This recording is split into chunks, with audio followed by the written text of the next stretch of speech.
Okay, so today I'm gonna be ranking some videos today. So let's see.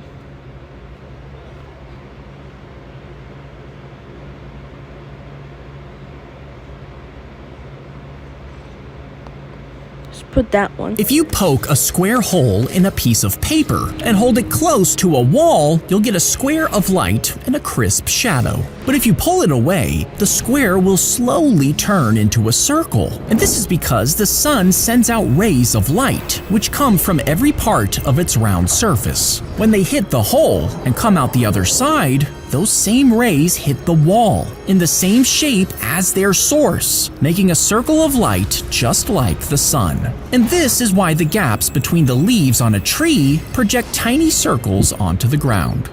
If you poke a square... Okay, now let's go to the next one.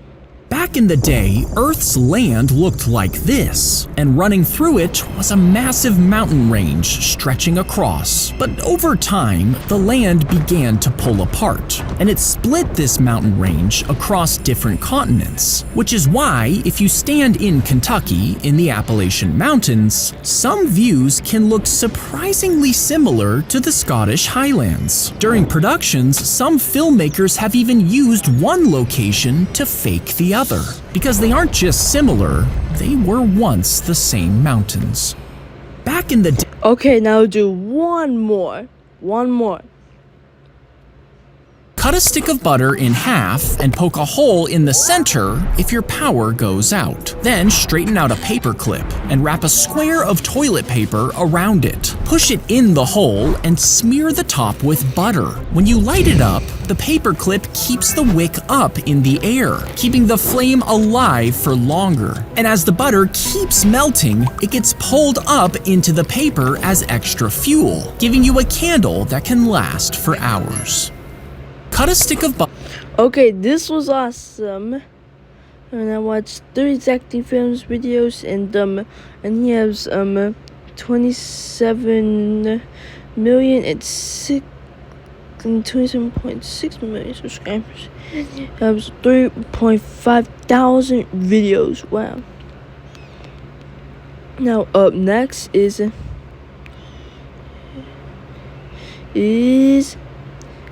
his story, and and this is what the profile looks like. Now let's watch it. My dad dropped my math homework in the trash and said, "You'll never make anything of yourself." I fished the page back out and tried doing the sum again. He sighed and took his prostate cancer medication with cold tea, watching me get it wrong. "You don't have it in you, and I'm going to die knowing my only son never succeeded." I dug my pencil into the page until it snapped. I was going to make him choke on those words. A week later, I aced the test he said I'd fail and slapped it on the table. "Seems like I do have it in me, Pops." He glanced at the red A and wheezed. "Looks like luck was on your side, eh, boy?" I opened my mouth to respond, but he kept his eyes glued to the crossword puzzle and crossed another word off. But I wasn't going to stop until he admitted he was proud of me. And by the time I graduated college with a master's in cancer research, I chose to research prostate cancer, the same one that was still killing him, to prove to my dad I could be successful. The week my team built a drug finally worked, the first thing I did was grab the test results to visit my dad and show him. I walked into his room where he was doing another crossword, and I laid the report on the blanket. "The trial worked. My team's. You're welcome, Dad." I waited for him to finally crack. He put down the crossword, turned the report over with a shaking hand, and smiled down at it. "I always knew you would do amazing things in this life." I laughed. "Yeah, right. You told me I'd never make anything of myself." His eyes filled with tears. "I know, because you had such a bright future, but you were so lazy. I knew you'd only work hard if I gave you a reason to prove me wrong." My face drained of color. I sank onto the bed and held his hand, and the proud look on his face that I'd chased since I was 12 was finally here. "I'm so proud of what you made of yourself, son." I teared up because it was there all along, but I was just too blind to see it. My dad dropped... Okay, I already watched the first one. Now I'm going to the second one. Let's go. The judge banged his gavel and gave me custody of my daughter, and I jumped in the air because I hadn't seen her in 12 months. That night, I made her favorite soup, and after eating looked at me with her giant sparkling eyes. Can we go on a late night drive like we used to? I hesitated because I'd lost my license, and if I was caught, I'd be going to jail. But when I looked into her hopeful eyes, I couldn't say no. We got in the car and took off, and I kept my head on a swivel looking for cops. But then I saw something that made me stop. She'd snuck a second bowl of soup in the back seat. "You're gonna spill it," I laughed, but she took a tiny spoonful and promised she wouldn't. I kept driving while she beamed with her soup, and a smile formed on my face. I was so lost in the moment, I didn't even notice my foot drifting on the accelerator. Red and blue lights flashed across my car. I glanced at my speedometer and saw I was going 80 in a 50, and my legs trembled on the brakes as I rolled to a stop. Crap, I'm going to jail. I gripped my head terrified, because jail meant losing my daughter again. I turned around and saw her drop her spoon into her soup out of fear. "Did you say jail, Daddy? I won't get to see you again?" Her lip quivered, and I saw the cop step out of his car. I tried frantically to think of a way out, when suddenly I smelt it. My daughter was tipping her bowl of soup onto my dashboard. Soggy carrots and broccoli ran all over my console. I gripped my head. "What are you doing?" But she cut me off. "Tell him I threw up." She curled into a ball in the back seat, and suddenly I heard knuckles on my window. I rolled my window down and faced the officer, pale with fear. But then my daughter groaned from the back. "Are we at the hospital yet, Daddy? It hurts so bad." She was clutching her stomach, and I instantly realized what she was doing. I told the officer, "My daughter's got appendicitis, sir. She just threw up. That's why I was speeding." The cop saw the spilled soup that looked like vomit and immediately nodded. "I'm so sorry, sir. Please keep driving." I pulled away, and my daughter instantly sat up, grinning with her empty bowl. I would have gone to jail if she didn't spill that soup, and getting custody this morning would have meant nothing. But now I got to keep being her dad. The judge... Okay, this was good. So I'll do one more history. One more. Every cop in my unit said I brought home the wrong dog until he saved 300 kids. I was sitting next to my K9's grave when I heard footsteps behind me. The captain walked up and put a hand on my shoulder. "I know Max was your best friend, but you need to move on." His hand slid off my shoulder. I called the breeder. "Your new shepherd's ready Friday." Friday morning, I was on my way to the breeder when I saw a dog shelter from the highway. Something in me pulled me off the road and into the shelter's parking lot. I walked down every aisle, but none of the dogs looked like Max. I was about to leave for the breeder when I heard a bark behind me. I turned around and saw a husky in the last kennel pressing his nose to the bars, tilting his head at me the way Max used to when he was figuring something out. I pulled out my phone and called the captain. "Cancel the breeder. I found my dog." I hung up and signed the papers before I could talk myself out of it. The next morning, I pulled into the precinct with Atlas in the passenger seat. The captain walked over, stopped 6 feet from us, and said it like a verdict. "You brought home a husky." The other handlers behind him started laughing. I crouched down and put a hand on Atlas's head. "This is Atlas. He's going to be the best K9 this department has ever had." The captain doubled over laughing. "Huskies aren't K9 dogs. They're sled dogs in costumes." Our trainer walked around Atlas and shook his head. 2 months, he'll wash out. Day 1, Atlas couldn't sit still for 5 minutes. Day 12, he sniffed out an explosive sample buried under 3 feet of mulch that Max would have missed. Day 40, the trainer put his clipboard away and started watching him. Day 90, Atlas graduated top of his class with a perfect score on explosive detection. 6 months later, I was at my desk eating lunch when dispatch radioed in a bomb threat at an elementary school that wasn't a drill. I clipped Atlas into his vest before I'd finished the call, and we were on scene in 12 minutes. Kids were being walked out in lines by their teachers. We swept the cafeteria, the gym, and 3 hallways before Atlas stopped dead outside a janitor's closet. His ears flattened against his head, and he wouldn't move. I called bomb squad over the radio. They cracked the door open and found 2 pipe bombs wired together behind a supply rack. They evacuated 312 kids. The captain, who'd called him a sled dog in costume, crouched down and pinned a medal on his harness himself. That weekend, I drove Atlas out to Max's grave. I knelt next to the headstone and Atlas sat down beside me. I put my hand on Max's name carved into the stone. "You'd have loved Atlas, buddy. He saved 300 kids while every cop in my unit said I brought home the wrong dog. Every cop at..." Okay, so this one, these 3 were very long. So yeah. He has 3.66 million subscribers. And he has 817 videos. Wow. And I rate him in 2 A+. Next we got let's see.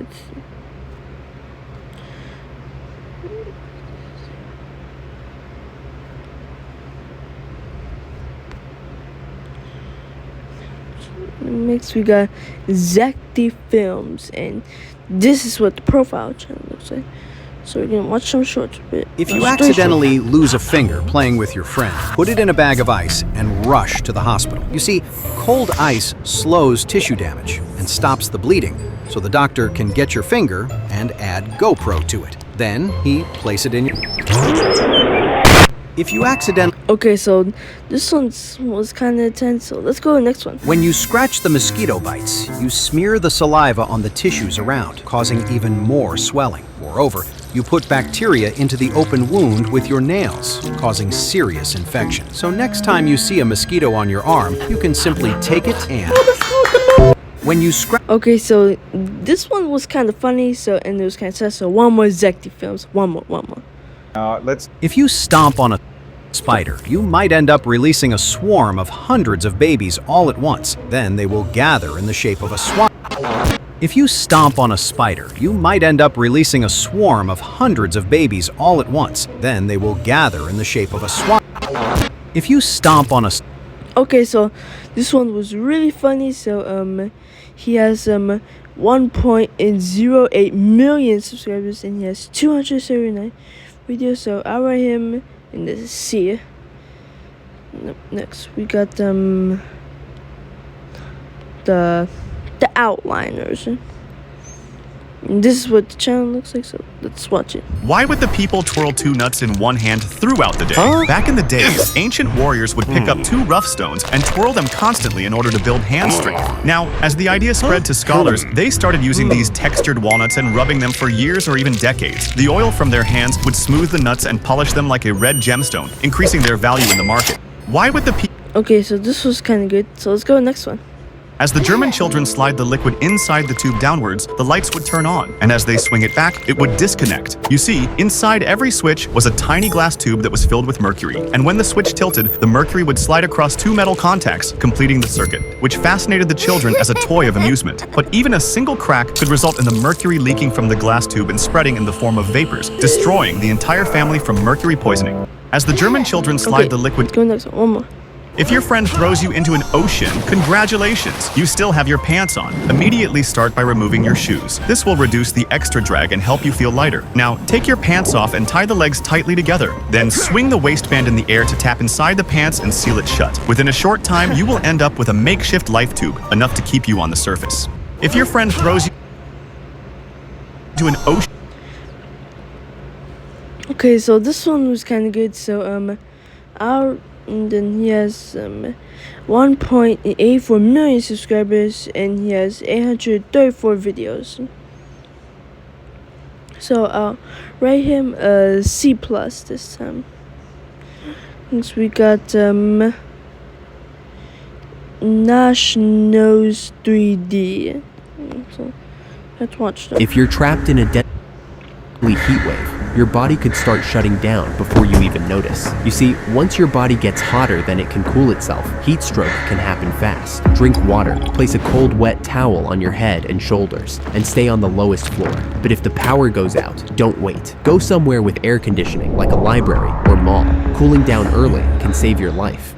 If you're trapped in a... I was leaving after a delivery when a customer asked me to take his trash downstairs for a tip. He handed me a trash bag and an old metal bowl with a few coins inside. As I walked, the coins clinked with every step, but actually, people thought I was begging. One stranger dropped in some cash, then another. By the time I reached my scooter, the bowl held more money than my delivery tip. That's when I realized taking out the trash paid better than delivering it. I was leaving. Okay, this is looking good, so I'll do one more. This woman thought she had just won $187 million. Instead, she lost everything. One day, she received a message claiming she'd won a massive international lottery. There was only one catch. To collect the prize, she had to pay a small processing fee. Then another, then another. She kept sending cash, gift cards, and prepaid cards for years, losing $190,000 in total. Investigators later discovered she had never entered the lottery. By the time she realized the truth, her savings, house, and car were all gone, and the jackpot never existed. This was good, and this is what the channel looks like. So I'll rate it as a B+, and he has 622,000 subscribers, and he has 524 videos. So B+ for him. Now we'll do the last one. One more. Oh.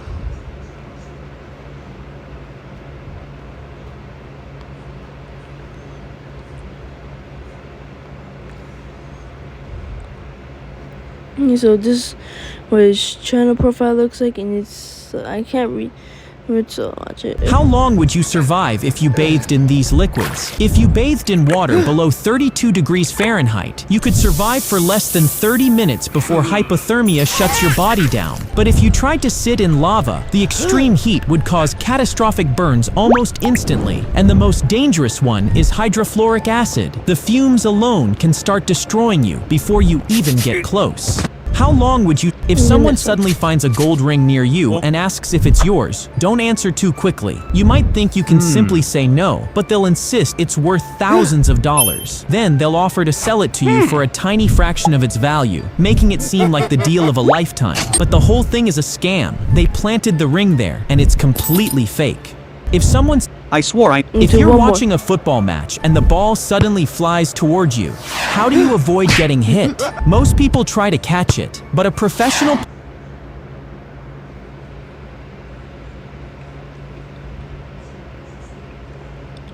No! Why you... If you're watching a football match and the ball suddenly flies towards you, how do you avoid getting hit? Most people try to catch it, but a professional player's shot is much faster than it looks. The biggest mistake is getting distracted because you won't see the ball coming. So keep your eyes on the match, and if the ball comes straight at you, dodge it instead of trying to catch it. If you're watching a... Okay, so this was kind of good, and then he has 812,000 subscribers and 331 videos. So I'll rate him as a A for that. So well, I gotta go. Bye. Make sure to like, subscribe. Bye.